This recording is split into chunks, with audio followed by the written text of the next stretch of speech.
Good afternoon or good morning or wherever you are, whatever time of day it is. When you're listening to this, my name is Don Gertz, and I'm here with my friend Greg DeMarco. And today we're going to continue in our series of John Maxwell's 15 Invaluable Laws of Growth. And we're on Law 14. Law 14. We Yeah, like that's, I I think know. that's, monumental that we actually, got from Law 1 through to Law 14 without getting distracted. You know, it's, I and know.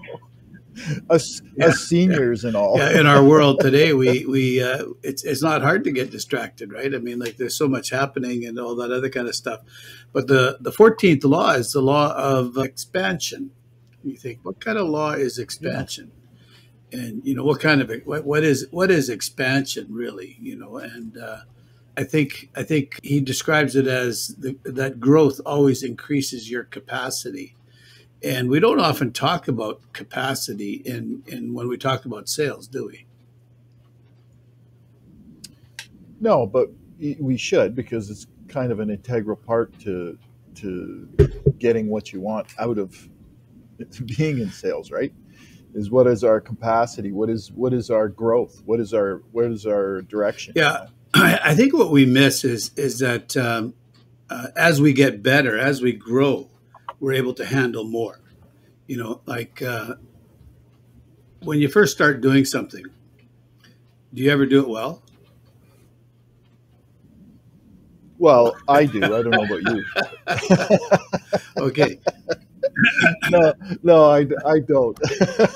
Usually it's a fumble, and sometimes it's hard to recover, but you got to keep plugging away, right? Yeah. So the idea is that as we grow, we can expand, we can do more, we can accomplish more, we gain more. Like, you can, a brand new realtor is overwhelmed doing one deal, or trying to get one deal. And then when they're doing that deal, they're overwhelmed with everything that they have to do to get it together. Whereas a seasoned realtor that's grown in the business is able to handle like three, four, five times as much volume as that brand new realtor. So I think that's kind of the idea. Is as we grow, as we become more familiar, as things become systematized, because that's part of growth as well, right? Applying systems to what we do is one of the ways that we can grow. Yeah, we're able to accomplish more. So, what were your thoughts Yep. on that? First point he has there is increasing your thinking capacity.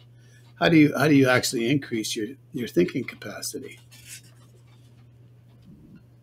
Well, I mean, listen, sale. If we're talking specifically about sales or in that capacity, you know, uh, you got to look at the long game.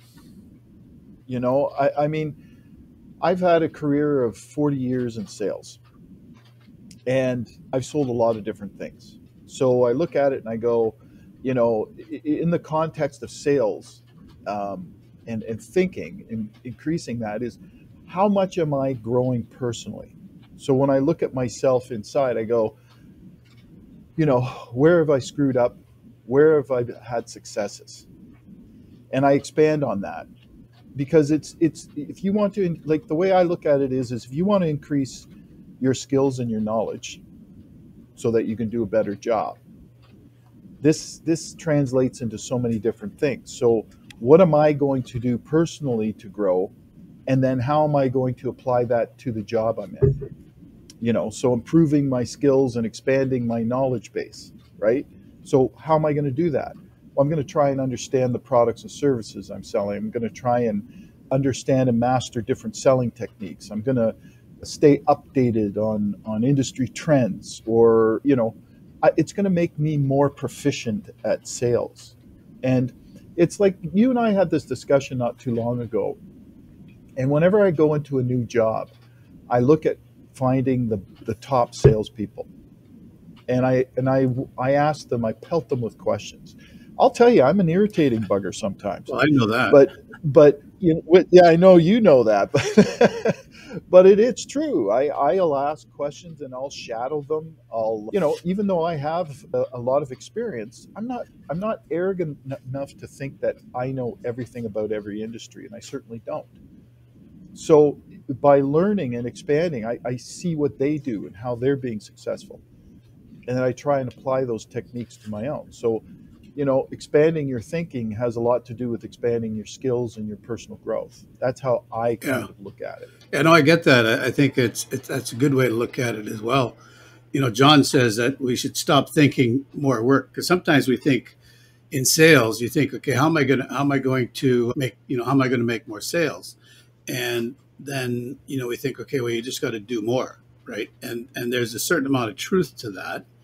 Like if you're making calls, if you, like we do that in our, in how we teach realtors how to sell real estate, is that when you're if you're getting results from doing this much work and you want to increase your results, then you got to look and say, okay, how do I got to increase what I'm doing, the amount of things that I'm doing. And that's one way to look at it. It is to increase what you're doing. And as you become more proficient, you become better at it. And it's easier to increase, I think, what you're doing. But I think what John says in his book, number one point is stop thinking about more work and start thinking about what works, because there's the other side of the, Yeah, what I was just talking about, doing more, do more of the same thing. But what we've got to recognize is that if doing the same thing isn't getting you any better results, then you better stop doing that same thing, right? So start doing more of what gets you the results. So I think what you just said there is a really important point that we need to highlight, because a lot of times, and I remember this starting new job, and the salesperson that I was shadowing, trying to understand why he was the number one guy. And he had said something to me that you just reminded me of, and it was about hard work. And he goes, well, one of the other he just basically said to me, a lot of the other people that are here that are doing a lot less numbers, who would fall under the medium to the low end as far as the sales, if you were looking at the sales chart of who's doing best and worst. He goes, they don't understand what hard work is. And I thought that was an interesting comment. However, what you said is more important, because it's finding out what works. And that, I think, yes, hard work is I think an obvious, to me, is an obvious statement. But it's, if you want to really drill down on what is working, it's finding out what yeah, works, because that's really the ticket, yeah, I think. and doing what works is hard work, right? I mean, it's Yeah. not like there's a silver bullet. That too often we think that there's this silver bullet that we can find, that's going to make everything easy, and it's going to just bring all kinds of leads into our hopper, or that kind of thing. But all of it's hard work. It's just the stuff that works is hard work. So I think that's important. And to remember that you got to work hard, but you also got to work smarter. So and Yeah, I yeah, think that's and the critical. way that we work smarter is by knowing our numbers, right? So I think it's, Yep. if I'm doing something on a, um, there's, as we started talking about this, I've had this story going through my head, so we'll just get it out of there right now. It's the old I Love Lucy show. And I don't know if you ever watched that show. You're not as old as I am, so maybe you did. I No, I remember. I was probably a lot younger than Yeah, you, but I I do mean, that was a remember. Yeah. classic show. And one of the scenes from that show is a classic, that you still see being played. And it's when Lucy and Ethel go work at this chocolate factory. And it's all about their capacity. So they're brand new. So they're on this conveyor belt, and the candy's going by them on this conveyor belt, and they're supposed to pick it off and put it in boxes. I Yeah, and they're remember that supposed to pick it up episode. and put I it in remember that boxes. So all of a sudden, they're they think, okay, this is easy. They can do one. This conveyor belt's going at a certain speed, and it's not a problem, right? But then the guy says, "Oh, he says you're doing well." He says, "Let's speed it up a little bit." He's increasing their capacity, so things start to increase, and then they can't keep up. So they start doing whatever they can. I mean, Lucille Ball was she was a genius when it came to comedy. I mean, she was just brilliant, you know. But it was Yeah. just hilarious how they couldn't keep up with the conveyor belt. They couldn't keep up with the capacity. They couldn't increase their capacity because it started going too fast. You know, so there is a progression. You know, we have to get better at what we're doing, you know, before we can increase our capacity as well. And there's different ways that we can do that, Yeah. you know. So I think I mentioned something before, you know, developing systems is one way that we can increase our capacity. And that's, I think, by thinking, you know, like John's next point or second point is stop thinking, can I? And then think, and then to start thinking, how can I? So when I think we start thinking, how can I, then we start thinking strategically. Well, yeah, and I mean that's a point right there. Is this all comes down to what you and I talk about a lot with mindset, like the shift in mindset. Is that is a major shift because a lot of people will say, well, how what you just said, but it's changing your thinking pattern to say, how can we do this? you know what is the capacity here? Well, how can I increase this? How can I do this? And it's getting back down to that point again where what is it specifically that works, and then how can we make it work? How can I do Yeah, this? thinking how what works, and then thinking, okay, how do I scale that too, without going nuts, Yeah. because you can just you can overthink, Overthink. and then you can also overdo, right? Like it's I think it's a challenge, a problem for us sometimes when we want to accomplish more, we just think we have to work harder, but there's working harder we can burn out. So it has problems as well. So we got to recognize that part of being strategic is taking care of ourselves. I mean, you're a good Yeah. example of that. You have a good story about how you need to how you start need to start taking care of your body, taking care of your mind, Yeah. taking care of yourself in order to accomplish more as well. Well, I think it encompasses a lot of things that you see. This is the thing.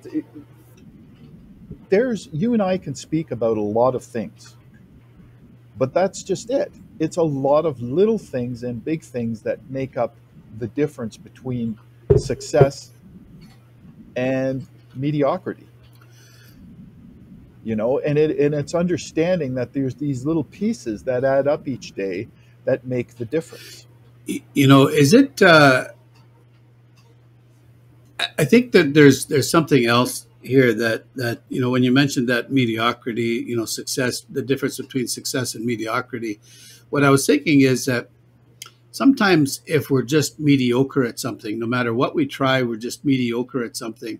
We got to look at it and say, okay, was I designed to actually do this? You know, or should I be putting my energy someplace else? And that's a whole other conversation. I realize that, but I think you know the level of success that we get. I mean, so I think if you're doing something and you're getting results, are you getting the results that are satisfying to yourself? Are you getting the results that are supporting the lifestyle to which your wife has become accustomed? You know, or you know, are you accomplishing what you want? You know, in what you want to accomplish, other than you know selling something or doing anything. You know, and if you're Well, not, then is the answer working harder, or is it taking a look at what you're doing and saying, maybe I'm not suited for this? well, this goes back to something else you and I used to speak about, which is I have this thing that I have these priorities in my life, and there's three main priorities. Everything I do has to fuel those priorities, not the other way around. So work doesn't, it's not me fueling work, it's not me fueling something else. It's that fueling my priorities. So, in other words, what am I doing in my life? Like, if it's sales, if it's a job I'm doing, is that in alignment with my priorities of my health, my relationships, my finances. And that's how I look at things. And I think that's really what you're saying is how does this align, which is your relationships, your wife, is it satisfying her needs? Is it satisfying your needs as as it pertains to your relationship?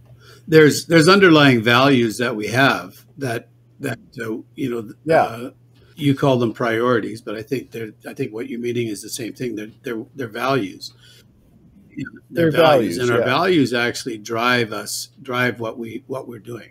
So if I value, and we have to be very careful what we say when we value something, because if I say that I value friendship, but then I ignore my friends, I'm really not valuing. That's real. I'm just really giving lip service to that. I mean, the value of friendship is maybe something that sounds good. That guy, he values friendship because he said he valued friendship. But if I don't care for my friends, if when they're going through a tough time, if I don't care for them, if I don't check in on them, then I'm not really not valuing them. So you got to look and say, okay, what is driving what you want to do? What is it that you're actually valuing? Because what you value will drive, and it'll determine your motivation to do things. There was one of those. Um, I was did a bit of a study. Like I'm DISC certified, and I took it. There's another. I think you actually did one of the I forget what we called it, but there's another assessment that includes DISC, but it also gets oh yeah, into it measures what you value, and determining what you value, is a good thing because that helps you understand what your motivating factors are. So what I was looking for was, is there one thing that a realtor salesperson, is there one thing that you could find, or is there a number of things that you can find, say, okay, if they have this in their personality style, will that help gain them in their success? And it was interesting because um, for the successful realtors that I had, or successful salespeople that went through this, one of the determining values that seemed to stick out was the value of autonomy, and that's being able to choose, what you do during the day.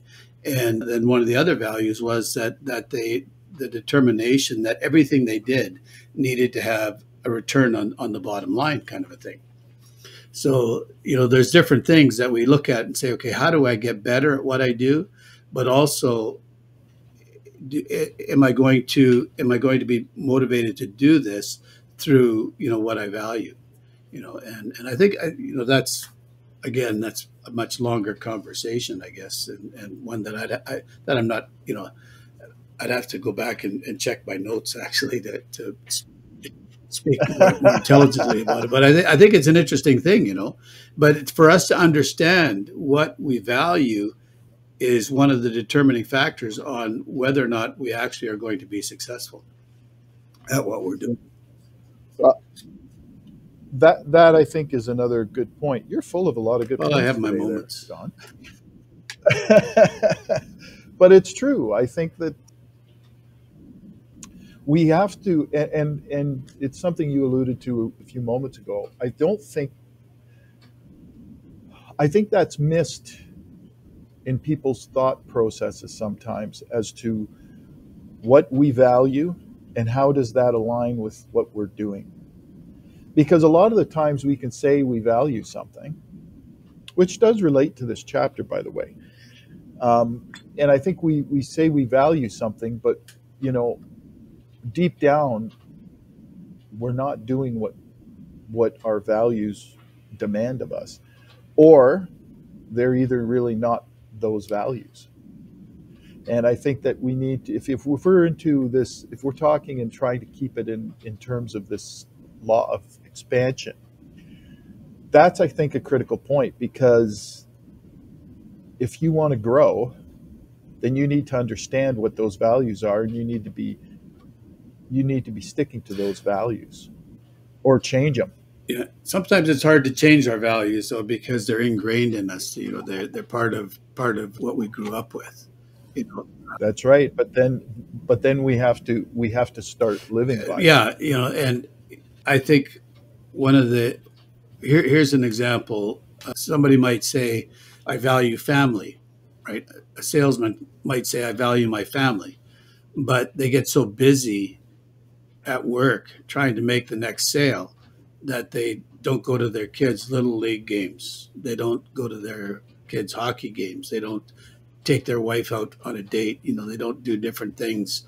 They don't. So really, they might want to value family, but they're not valuing family because they're spending too much time working. They've got that life balance out of whack. So if understanding that they what how to that their values are actually what's important to you is going to drive what you do. So I resemble that completely because I was a part of my life where family was really important to me and always was.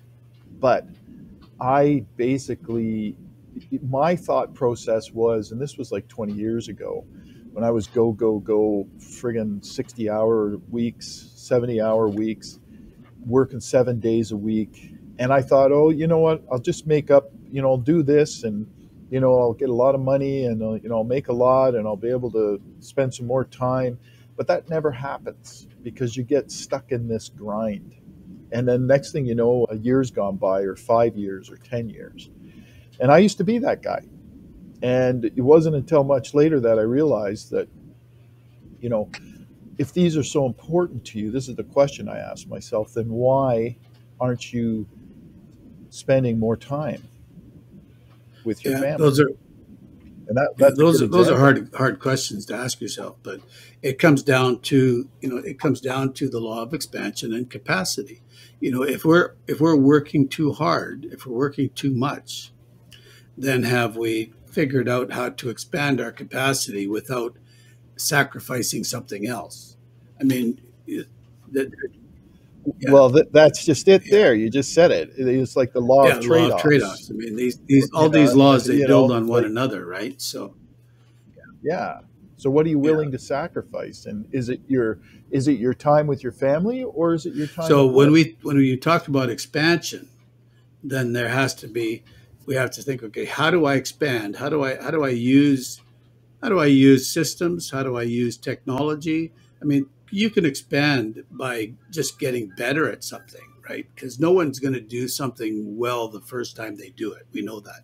So you just practice. I mean, you watch hockey players, you watch athletes.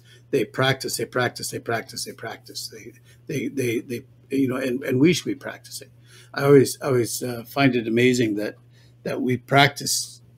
We spend so much time trying to be in front of our clients. But if we spent some time practicing what we're actually going to say to them and how we're going to have a conversation with them, we might actually get better at having a conversation.